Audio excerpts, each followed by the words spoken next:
Kamigakari. I've gotten a lot of requests to cover this one, and I finally found the time to do so. And after reading through the official translation, I think it dawned on me why this was so widely requested. This was a pain for me to read through. Granted, I was suffering from delusions brought on by kidney failure when I initially started reading it, and even after I recovered, I was still left wondering what the heck I was reading for several moments following any given passage.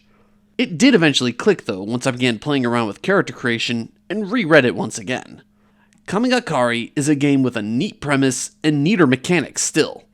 I like this game, but I just wish reading the rulebook wasn't such a chore. With all that said, I'm going to share with you the basics so you can have an easier time getting into it, or pitching it to your friends who are put off by how busy the official English text for Kamigakari can be.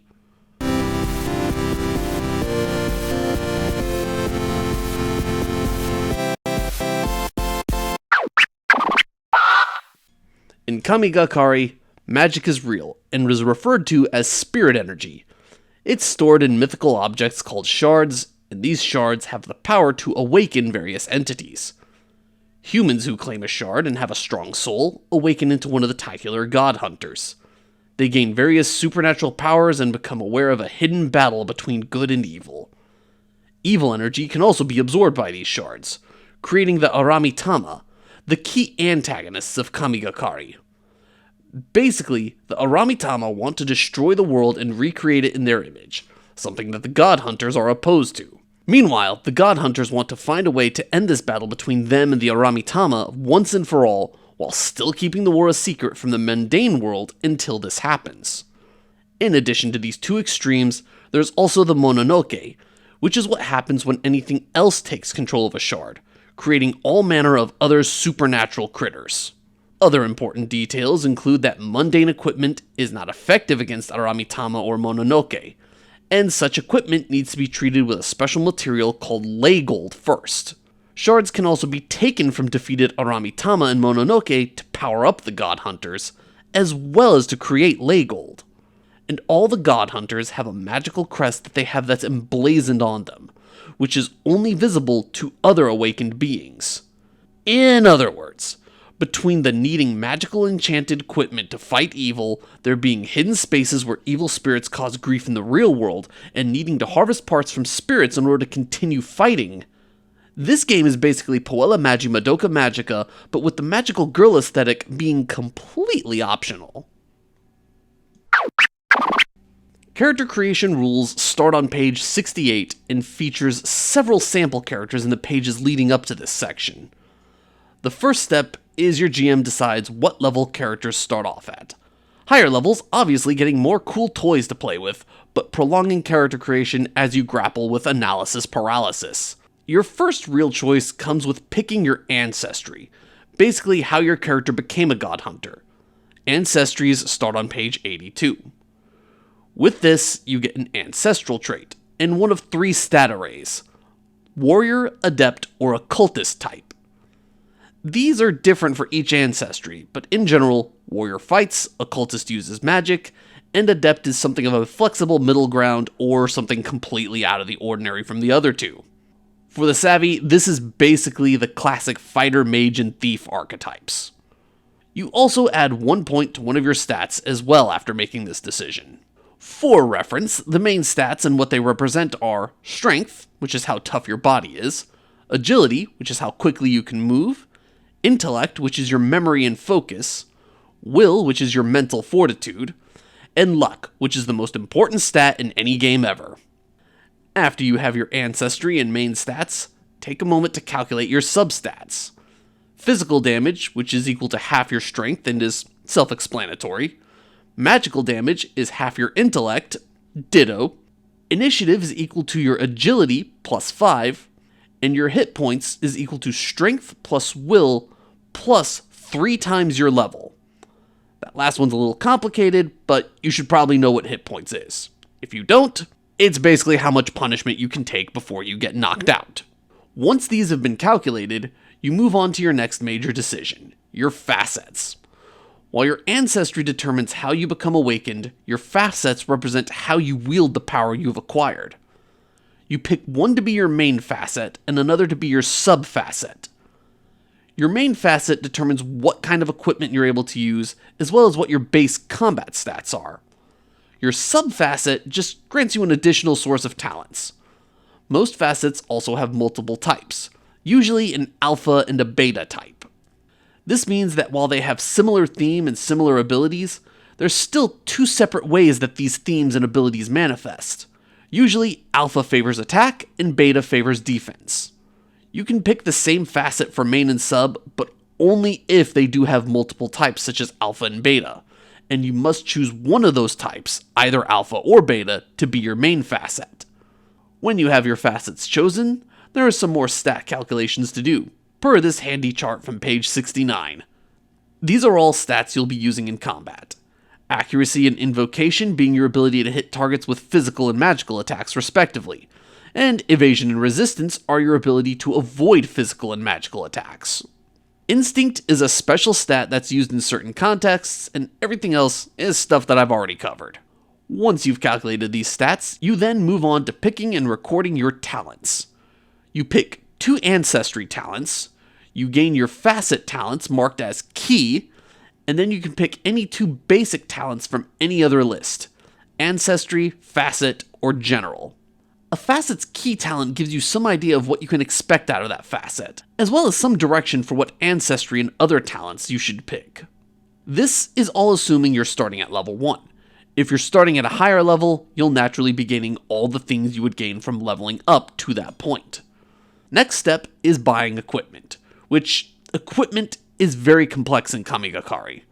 So much so that I think it deserves its own section later in this video. The amount of lei gold your character has for equipment starts at 5,000, and for each level past the first they gain an additional 1,500. You also gain 1 entry-level customization for one of your weapons at no cost, and you also gain a hunter set at no cost, which includes a few other useful extra items. After you've got your equipment settled, you choose a facade, which is basically what your character does in their mundane life. This gives you a special trait and just a few more pieces of mundane equipment. Once you've done all this, the final step is picking out various miscellaneous details such as what your spirit crest looks like, an NPC you have some sort of connection with, and coming up with the divine name for all of your equipment. Because why wouldn't you want to name your magical equipment? With a character at the ready, what can we do with them? And more importantly, how? First things first, the basics. You only use 6-sided dice for this game, and you roll 2 of them, add them together, and add any relevant modifiers, usually your main stats. You then compare it to a target number or another character's roll, and if you roll higher, you succeed. There's a unique mechanic that Kamigakari adds to the mix though: spirit dice. These are a set of 4 dice you roll at the start of the game and set them aside. Anytime after you've rolled 2d6, you can swap one of the 2 dice out for one of your spirit dice, possibly turning a bad roll into a good one.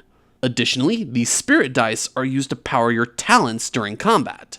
Each talent can cost spirit dice that match certain criteria, such as requiring an even die, dice of a certain number, or even pairs of dice that match or are within 1 point of each other called steps.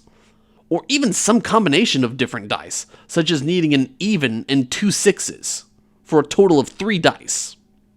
What this all means is that not only can normal non-combat rolls be enhanced with your spirit dice, but you can also use your normal rolls during non-combat to set up the dice you'll need for a good opening round of combat. Also worth noting are criticals and fumbles. Criticals happen when you have at least 2 dice showing 6s before you swap out any of your spirit dice. In this case, you automatically succeed, as well as get to change one of your spirit dice to show whatever value you want. Fumbles, on the other hand, are when all dice are showing 1s, and in this case, you change your highest value spirit die to 1. Some talents may also give you what's called an overflow. These are essentially a wild die that can count for any one particular die that you need to activate a power. Combat is a major part of Kamigakari as well, and also has a few unusual features. First, it's one of the rare standard roleplay system games that uses a strict grid system. There's a lot of details regarding moving on this grid. Most of it is the basic stuff you'd see in any grid-based game, explained in some of the driest ways you could possibly imagine. The most important takeaways from it are this, though. Movement is orthogonal only, you cannot move diagonally. Engagements are when 2 or more characters are standing next to each other on the grid, orthogonally. Engaged enemies cannot move past each other, and area attacks hit an entire engagement. Even aiming ranged attacks is done orthogonally. You can't normally move and use ranged attacks in the same turn, so position yourself carefully. It's grids. If you're watching this video, you probably know how to use grids in the context of role-playing games. But still read over that section for yourself, since I could still have missed something important. The flow of making attacks is mostly what you'd expect as well. You roll to attack, the defender rolls to avoid, and whomever gets the higher roll succeeds, with ties going to the attacker. Damage is where things get a little unusual though. Your attacks have a rank associated with them, and this is multiplied by the highest single die showing for your attack roll. Then you add any appropriate damage modifiers. Meaning, if you rolled a 5 and a 2 when making a rank 4 attack, you'd multiply the 5 you rolled by your rank of 4 for 20 damage. Then you add either your physical or magic damage modifier, and that's how much damage you dealt with that attack. The defender then applies an appropriate damage reduction, guard for physical attacks and ward for magical, to reduce the damage sum before they subtract it from their HP. The final thing worth noting about combat, some attacks may still deal half damage even if they're avoided. Equipment is a major part of Kamigakari, specifically in how equipment can be upgraded. First, each weapon has a list of customizations that you can apply to them, the only limit being how much gold or materials you're willing to pour into making your weapon the best it can possibly be. There's no limit on how many customizations you can have, except that each customization can only be applied to a weapon once. This means you can't keep buying the same customization to make your weapon even more powerful or give yourself more of a specific buff. Customizations can be paid for using either ley gold or materials collected from Mononoke. Additionally, materials refer to special items that can be found from defeating Mononoke. In addition to being used to pay for customizations on weapons, they can also be integrated into equipment for specific upgrades depending on the material. However, there is a limit on how many materials that can be integrated into each equipment, per this handy chart right here. Despite the initial difficulty I had getting into Kamigakari, this is a game worth getting. Kamigakari doesn't really do anything too new or interesting, but the old ground it does tread takes us on an interesting journey nonetheless. It gives us a robust enough combat system, and some neat dice gimmicks, and some cool progression rules. But it can be a chore to read through, since some of the rules and details might be put in a place you wouldn't expect, or worded in a mind-numbingly redundant manner. So if you're in the market for a mid-range RPG about modern-day monster bashing, Kamigakari is a great choice. Just don't expect an easy read, or anything incredibly new or groundbreaking.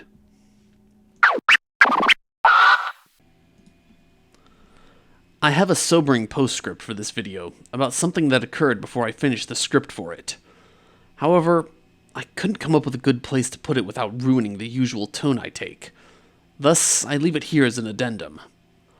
On October 18th, 2020, Rikizo-sensei, the creator of Kamigakari, passed away at age 41 to cancer.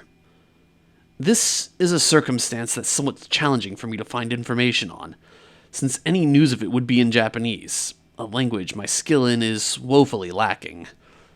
I hope that what I do know and what I can say will make for a suitable eulogy. Friends who informed me of this news have said that he was a very promising game designer, and that his death was sudden as far as cancer cases go. The nature of translation and language makes it difficult for media from an island nation such as Japan to readily reach the outside world. But even if it would have taken years or even a decade before we can enjoy Rikizo-sensei's future works in our native or adoptive languages, it still saddens me that we now will not have such an opportunity. Which is still to say nothing of the loss of his friends and family. You will be missed, Rikizo-sensei. Ruhe in Frieden.